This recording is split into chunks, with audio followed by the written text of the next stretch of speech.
d'équipe. Témoignages de femmes et d'hommes engagés dans la transformation de l'éducation nationale. Soyez les bienvenus dans Esprit d'équipe. Pour ce nouveau podcast, nous avons voulu vous montrer comment sur le terrain, des équipes éducatives mettent en œuvre leurs projets d'établissement grâce à une dynamique collective autour d'objectifs partagés. Pour ce rendez-vous, un collectif pédagogique porté par son chef d'établissement nous partage comment ils construisent leurs offres de formation en s'appuyant sur l'expression des besoins. Nous sommes aujourd'hui à Auch, capitale de la Gascogne, terre de naissance du célèbre D'Artagnan. Et s'il y a bien un lieu où la célèbre maxime des mousquetaires d'Alexandre Dumas, un pour tous, tous pour un, prend tout son sens, c'est au lycée polyvalent Le Garros. Isabelle. Un établissement sous la direction depuis 6 ans du proviseur Benjamin Paul.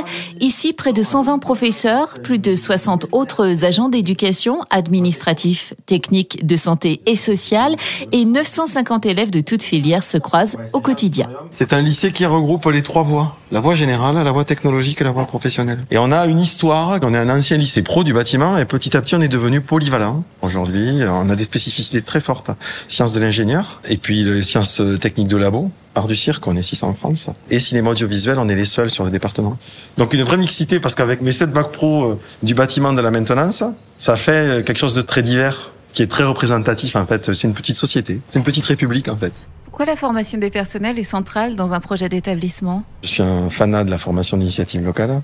D'abord parce que j'ai connu en tant que CPE et puis que j'en ai organisé après beaucoup. Disons que le principe de subsidiarité, c'est important. La formation au plus près des besoins des équipes. C'est ça le cœur du sujet. Il y a des besoins, très bien. Est-ce qu'on a des capacités d'y répondre ? Des fois, on demande des fils et on ne trouve pas la personne idoine, on ne trouve pas la bonne personne. Ben, c'est pas grave. On est têtu, on redemande l'année d'après, on essaie de trouver la personne. Après, on essaie de faire en sorte de répondre aux problématiques, soit qu'on s'est trouvé ou de saisir des occasions. À quoi est dédiée cette première réunion d'équipe autour de la formation ? On va être sur des besoins, en fait, en formation sur les premiers secours qui ont émergé l'année dernière au printemps en conseil pédagogique à la fin de l'année. On a essayé d'y répondre et déjà on a essayé de serrer les besoins au niveau un petit peu plus clair. Donc c'est pour pouvoir définir des priorités. Direction donc la salle R2 pour la première réunion FIL, formation d'initiative locale de la journée. Bonjour.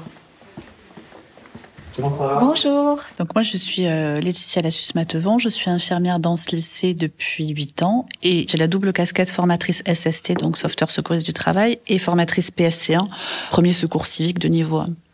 En fait, moi, j'ai été interpellée en début d'année par une collègue, et c'est récurrent, ça, mais on se croise au self, tiens, mais quand même, moi, j'aimerais bien être formée, ok.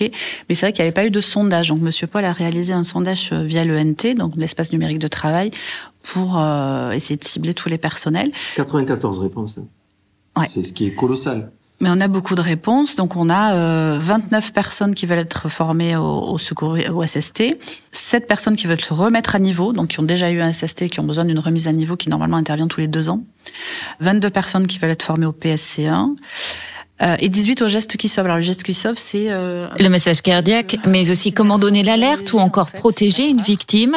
Des gestes qui sauvent plébiscités par l'équipe éducative quand on sait que 300 élèves travaillent dans des ateliers et que le lycée possède également un internat où vivent 24 heures sur 24 certains élèves. Esprit d'équipe. Ouais, je vois. c'est pas plus. On aura fait la moitié. Donc, ce qui est financé, je rappelle. La première réunion FIL, formation d'initiative locale, se termine. À peine le temps de souffler pour le proviseur Benjamin Paul, qu'il est déjà l'heure de parler de formation numérique avec l'une des référentes numériques de l'établissement. Est-ce qu'elle est là, Madame le Maître ? Bonjour. Bonjour. Vous savez quoi ? On cherche. Ça va ? Donc je suis Patricia Lemaître, professeure en S2I génie civil. Je suis au LPO Le Garros depuis maintenant 5 ans. On participe avec certains de mes collègues professeurs à un groupe de travail numérique qui a comme objectif en fait d'identifier les besoins des différents professeurs et élèves et de trouver des réponses adaptées. De mon point de vue, c'est qu'on a répondu de manière un peu isolée en fin d'année à un appel à projet région. Quand je dis on, c'est l'équipe de direction en fait.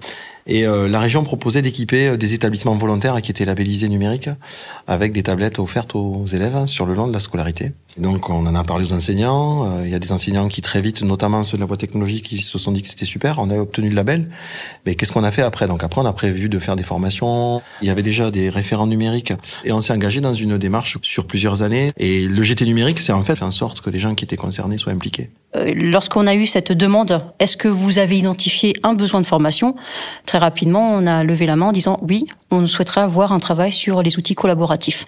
Là où c'est intéressant de voir, c'est qu'on était avec un public qui n'était pas forcément habitué à ces outils collaboratifs ou à ces plateformes d'échange. Et petit à petit, s'y sont mis. Et aujourd'hui, nous avons 1200 utilisateurs actifs.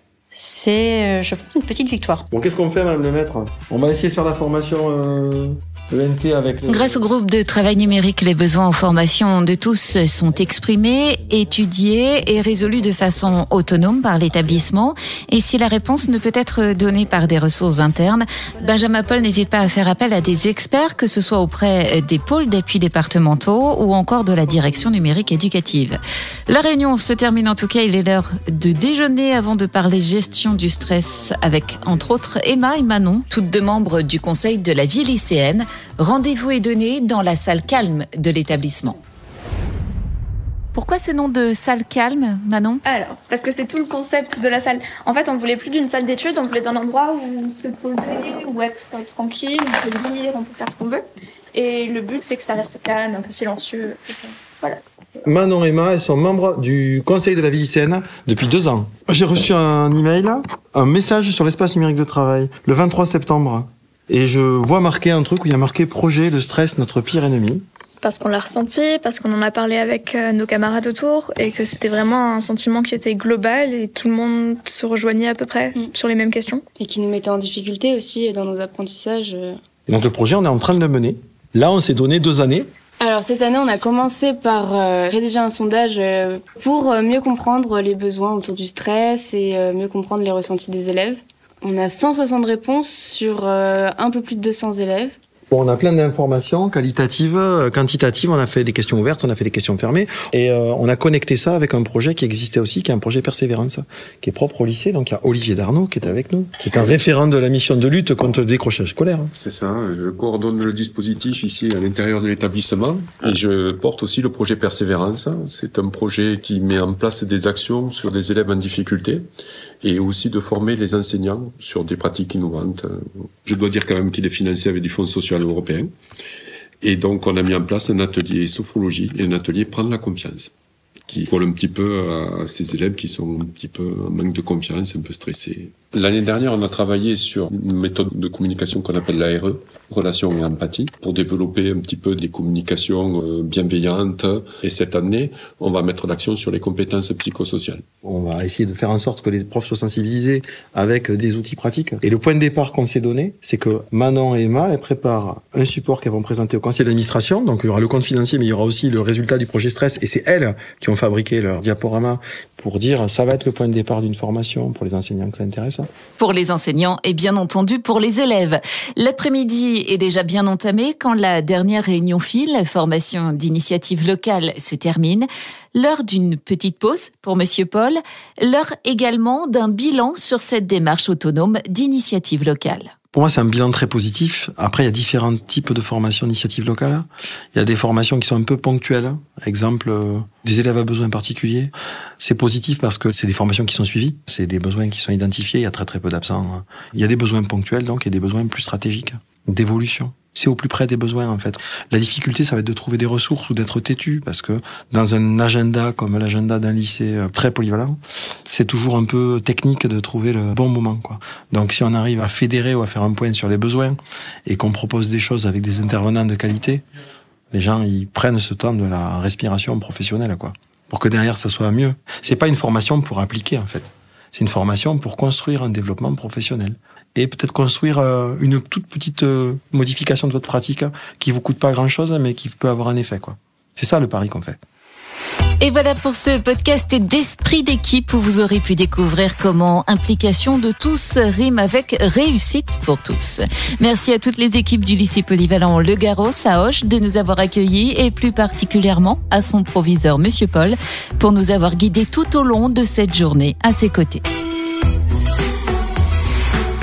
Esprit d'équipe, témoignages de femmes et d'hommes engagés dans la transformation de l'éducation nationale.